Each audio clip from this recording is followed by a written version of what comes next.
Hi and welcome. You're listening to the X22 Report. My name is Dave and this is episode 1312A and today's date is June 21st, 2017, and the title of the episode is Setup Initiated, the Central Bank's Close to Pulling the Plug on the Economy. Now, before I get started, I just want to make an announcement. I uploaded an interview on the X22 Report Spotlight YouTube channel. It is with former Congresswoman Cynthia McKinney.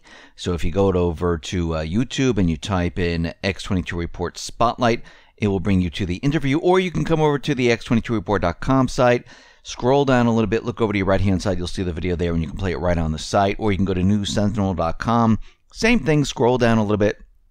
Look over to your right-hand side, and you can play the video on the site. Or if you are on Steemit, just type in steemit.com/@X22Report, and it will bring you right to the videos for the X22 Report.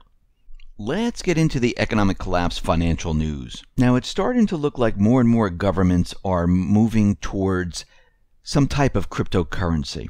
And it looks like the Indian government, they are looking at Bitcoin, and they're going to make it legal in India.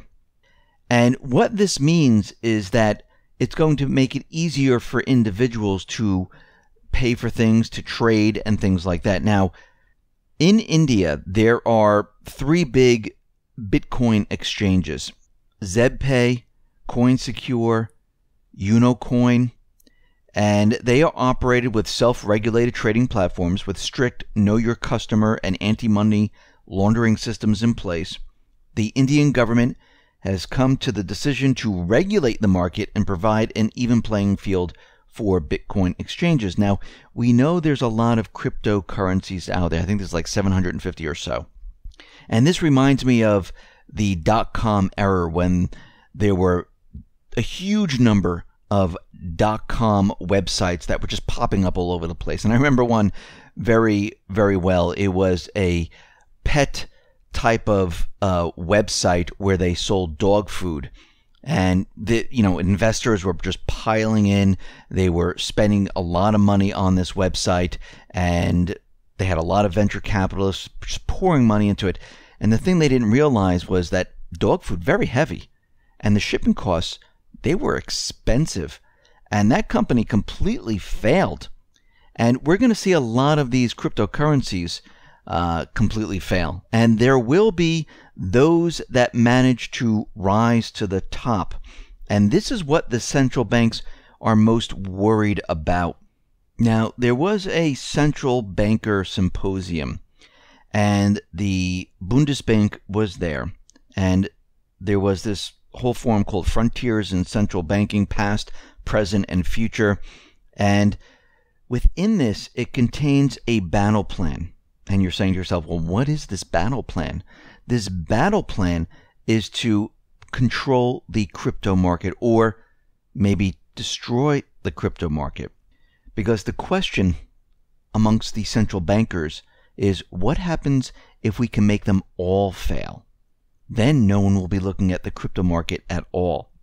Which tells me that the central bankers, they're very worried about the crypto market.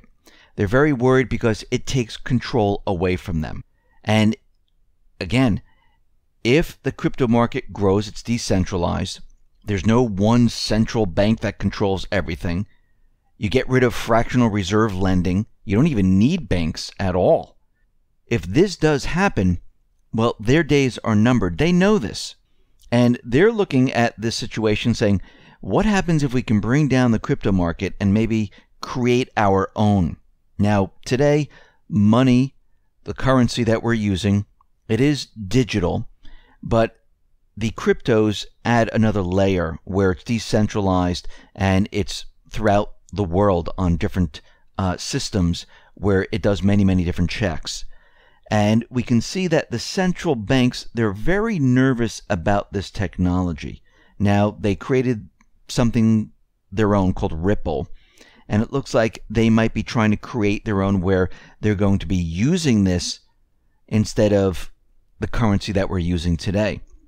And what came out of the symposium, and this is coming from Dr. Jens Weidman, president of the Deutsche Bundesbank and chairman of the board of directors of the Bank for International Settlements, gave a speech outlining some ideas on how to best address the challenges that cryptocurrencies pose to central banks. Policy intervention may be required, not to address a crisis, but to address technology, which really means they need to address this crisis. Digitalization has the potential to provide financial benefits to the economy, with risk, however, of disintermediating central banks. As such, the ability of central banks to conduct monetary policy diminishes proportionally to the increase of digitalization. So what they're saying here is they're nervous and afraid about this. And if they're nervous and afraid about this, this is something that we should all look at, because it tells us that this is something outside of their control. Now, I remember when Trump was first being inaugurated and he was campaigning, and the first couple of weeks he said he was going to be bringing back all these jobs, manufacturing jobs, and he was basically applauding himself. And people were saying, wow, look at all this. And back then I said, these are just announcements. It sounds great in the newspapers, sounds great online, sounds great on his Twitter feed, but in reality, these corporations are not going to do this in this economy. It makes no business sense for them to do this. Now, Ford, they said they were going to scrap their Mexico plant and they were going to invest in Michigan. And it looks like, well, they're not going to be doing this. They're not even going to be building in Mexico. They're going straight to China. Now, the company's new CEO, Jim Hackett, he says he's going to relocate the company's focused production to China, but don't worry, it's not going to affect the jobs in the United States. When have we heard this before? It always affects the jobs in the United States. And the reason for this is because it's not cost effective to be here in the United States with all the regulations and everything else, because labor is much, much cheaper in other areas. What needs to be done is we need to get rid of the system that we're in, where it's destroying everything that we are looking at in the United States. All these regulations, the central banks, everything they've done has destroyed America. And now it is time to get rid of them. And it's not just destroyed the manufacturing area, it's destroyed states and people's lives. I mean, in Illinois, we mentioned this before, they're in crisis mode right now. And they're saying this is not a false alarm. Right now, the state can no longer function without a responsible and complete budget. And if they don't put their fiscal house in order, it's going to be too late. And basically, what we're seeing right now is they're reaching that point where the state can no longer function. And this is not going to be the only state. It's going to have a ripple effect across other states. And they're not going to be able to function. Basically, the system is breaking down right now.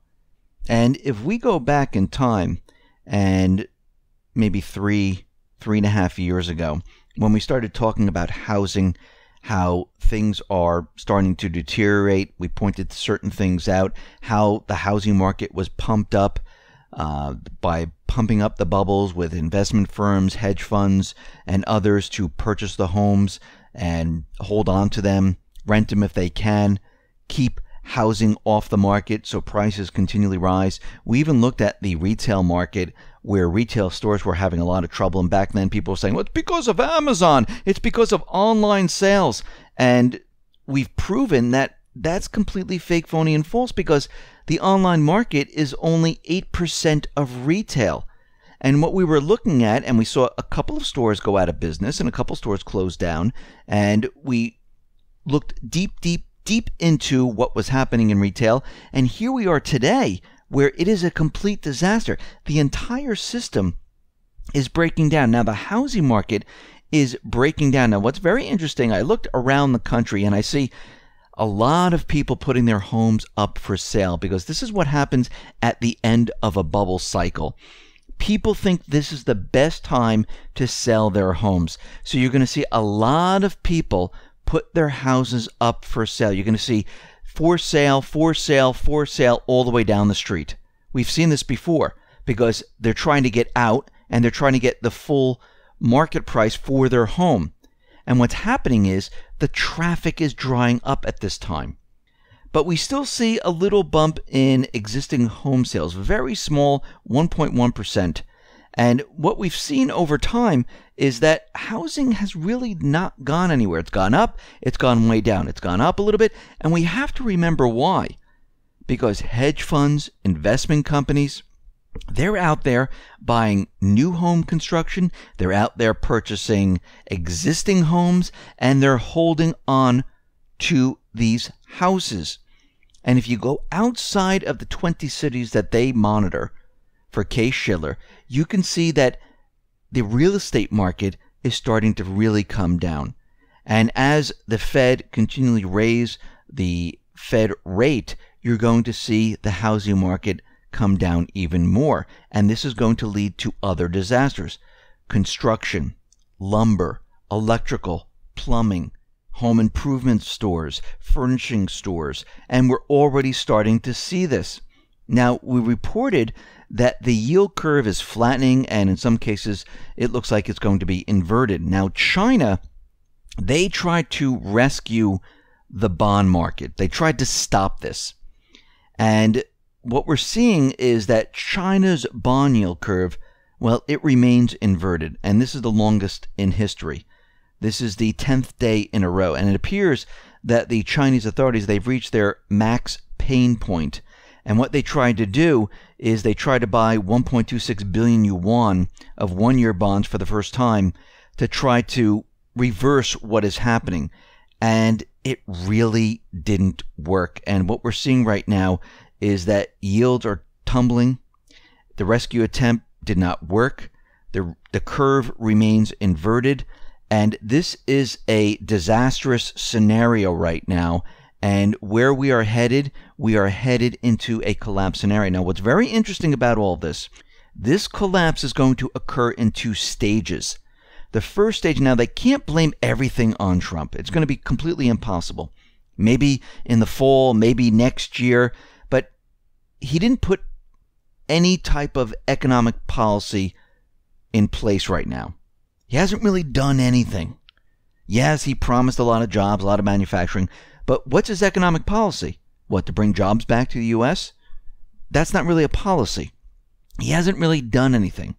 What they can do is they can blame the first portion of the collapse on Trump. And we're already starting to see signs of this. We've seen a little bit of this in the corporate media, and we're starting to see that they're making these strange connections in what Trump has been doing with immigration and other things. Now, they're blaming Trump for the slumping gasoline demand because illegal immigrants, they're afraid to leave their homes, so they're not driving anywhere. And they're saying this is the major problem. Now, this is absolutely ridiculous. And what we're seeing is they're trying to come up with some way, somehow, to say that, yes, it is because of Trump and this is the major problem. Now, the demand for gas is because a lot less people are working, a lot less people are traveling, a lot less people have automobiles because they can't afford them. And from everything that's happening in the economy, you're going to see less demand for fuel, especially if people aren't going to the brick and mortar stores to go shopping, which we are now seeing. And if a lot of people are getting laid off, they're not going to work. If a lot more people are working from home, let's say because the office says, okay, we'll pay you less to work from home, they're not using their cars. So it's not because of the illegal immigrants, but they're trying to make this connection, and they're trying to make the case of why this is happening. Now, oil right now is collapsing, and we know that Saudi Arabia has been pumping out a lot of oil right now. And the oil collapse, well, it's about to trigger a crisis in junk bonds. And oil's been going straight down for weeks now. Right now, it's below $43 a barrel, down 16% from levels a month ago. So what, you might ask, oil experiences similar drops all the time. Why is this important? This is important because the high yield or junk bond market is closely associated with the oil prices. And if oil continues to collapse, we're going to start seeing some serious contagion risks in the high yield credit.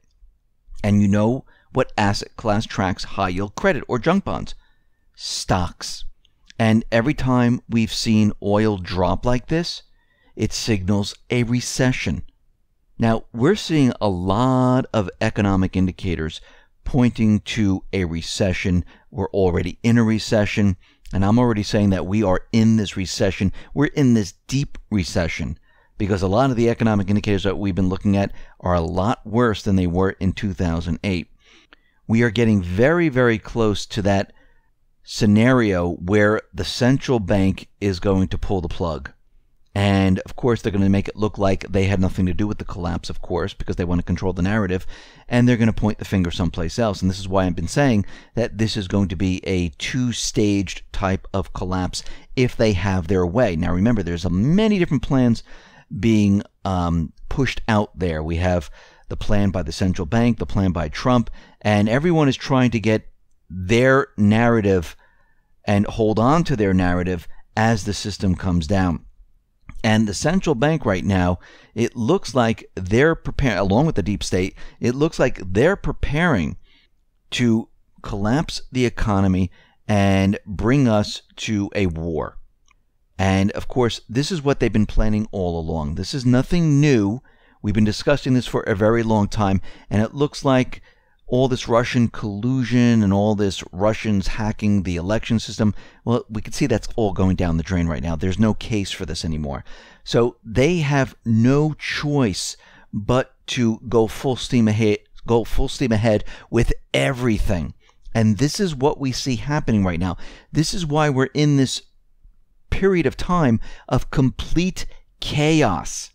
And they're building this up, and they're going fast forward with their plan. And this is why I've been saying everyone needs to be ready for this, because when it hits, it's going to hit very hard. It's not going to be, oh, look, things are coming down. Don't worry about it. You have plenty of time. Run to the market, get what you need. No, when it comes down, it's going to come down hard. Remember back in 2008, when all of a sudden the stock market just came down, and it came down again the next day. And people were scrambling, going, we don't know what's going on here. And then all of a sudden on the news, you saw people leaving their jobs. They were laid off. People coming out of Lehman with boxes. Well, multiply that by 100. That's what we're going to see this time. People are going to be completely shocked when this happens. So you need to be ready and prepared for what is about to happen. Listen, everyone, thanks a lot for listening. Be well, be safe, and especially be prepared. Thanks a lot.